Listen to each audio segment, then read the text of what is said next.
আসসালামু আলাইকুম গাইস, আজকে আমরা চলে আসলাম আবার একটি সিএস র্যাঙ্ক ম্যাচ নিয়ে। আর প্রথম রাউন্ডে আমি একটাকে নক করে দিলাম এবং আরেকটাকে মারতে গিয়ে কিন্তু এটা পালিয়ে গেল, কিল চুরি হয়ে গেল। তারপর আমরা প্রথম রাউন্ডটা জিতে গেলাম। প্রথম রাউন্ড জেতার পরে শুরু হয়ে গেল দ্বিতীয় রাউন্ডে আমি আরেকটাকে নক করে দিলাম। আরেকটাকে নক করে দেওয়ার পরে উপরে আসলাম, উপরে আসার পর আরেকটা কিল করলাম এবং 2 কিল করে এই ম্যাচটাকে আমি জিতালাম, ভিক্টোরি নিয়ে নিলাম। নাম্বার রাউন্ডে এই অ্যাবিলিটির কারণে আমি মরে গেলাম এবং পরবর্তী রাউন্ড শুরু হয়ে গেল এবং আমরা ডিফেট খেয়ে গেলাম।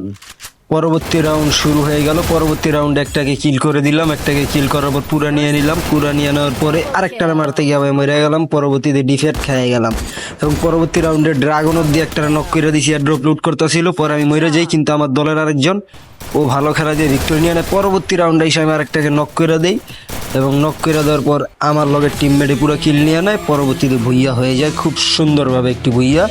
এরকম শর্ট ভিডিও দেখতে চ্যানেলটাকে সাবস্ক্রাইব করুন। ধন্যবাদ।